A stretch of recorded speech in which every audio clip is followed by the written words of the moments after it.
Israeli Maikaidagi United Nations challenge Toukhre, Israeli Foreign Minister United Nations ga mifam ama famgadaba adu cancel Toukhre. Mayam pumnamakpu anova video update amada amukka hanna taram okchuri Israel amasung Hamas ki oiba hosiki leiriba fibam asigi anova update amuk miyang tabinashi. United Nations Security Council da hojik soknariba Israel amasung Hamas ki landfam asigi matangda khananainarakpa matamda UN ki Secretary General Antonio Guterres na Hamas ki maikaidagi Southern thangba Israel da chathakhiba assault adu isolated oiba incident ama natte haina phongdokhiba adubu Israel ki maikaidi yamna kanna yaningdaba phongdokli. UN ki chief oiriba Antonio Guterres na phongdokhiba wafam adubu terrorism bu saugatli haiduna Israel ki foreign minister United Nations ki oiba mifam ama New York to pangthokani tawramba adu cancel tawduna yaningdaba phongdokre. Masigi matungda Antonio Guterres ki maikaidagi mahakna phongdokhiba wafam adu karidownungda Hamas na chathakhiba terror act adubu support tawkhide kanagumba miyoisingna mahaki wafam adubu misinterpretation tawbani haiduna sengdoktuna press statement amasu thadorakre. Haukiba lebakpupa numita New York City da pangthokhiba United Nations ki Security Council ki meeting aduda Antonio Guterres ki maikaidagi hojik soknariba landfam asida saruk yariba party khudingmakna misam singbu respect tawba amasung makhoibu protect tawnabagidamagta honabiyu. October 7 da Hamas ki maikaidagi Israel ki mathakta chathakhiba tamthiraba thawong adubu mahakna condemn tawi.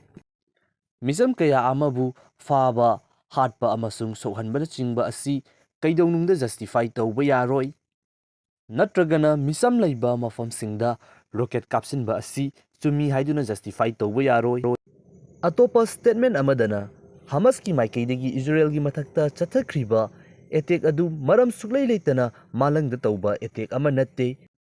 Sahi yankhaiga taruktagi Palestinian miyoising asida Israel ki maikaidagi occupy tawduna pirakriba chaitheng adugi result ama oibani haiba sisu aikoina recognize tawfam thoi haina mahakna phongdokhi. Haukriba chahising asida Palestinian sing asina makoigi lam kaya ama su mangjakre haina su mahakna phongdokhi. Guterres ki maikaidagi hojik Israel ki maikaidagi Gaza ki mafam kaya amada bombing tawduna miyoi kaya amada awaba chaitheng pidiba asi hojik Gaza da international humanitarian law asi violate tawre haina mahakna thamli. Israel ki maming pandana mahakna misam protect tawba haibasi miyoi lakh tara henbabu chana thaknaba ising amasung laifamatik chana leitana south evacuate taw haiba asi natte. Hairiba wafamsing asidani Israel ki maikaidagi Antonio Guterres na Hamas na chathakhiba thawong adubu support tawi haiduna United Nations bu challenge tawriba asi. Israeli Foreign Minister ga Antonio Guterres kagi laiba meeting adu cancel tawba khak nattana UN ki Humanitarian Affairs ki chief oiriba Martin Griffithsu Israel da lakadaba adu Israel ki maikaidagi mahaki visa adu approve tawdana mahakpu Israel da lakhankitre.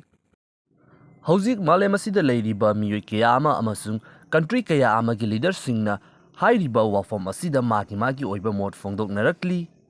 Spain ki acting prime minister oiriba Pedro Sanchez na Antonio Guterres na phongdokhiba wafam adubu support tawrakli amasung Portugal ki foreign minister oiriba João Gomes Cravinho ki maikaidagi Guterres na phongdokhiba wafam aduda terrorism bu support tawba wafam amata yaude haiduna phongdorakli. Hojik soknariba Hamas amasung Israel ki landfam asida magi misangda support tawnaba miyoi kaya amana hojik asi landfam asida thokhiba yamna tamthiraba thabok thawong kaya adubu mana support tawjariba maikai aduna tawi haibagi damakta justify tawba haunarakpasu yaure madugumba miyoisingdi oibiganu fana chawba landfam oiba taragasu achumbadudi aikoina khangminasi.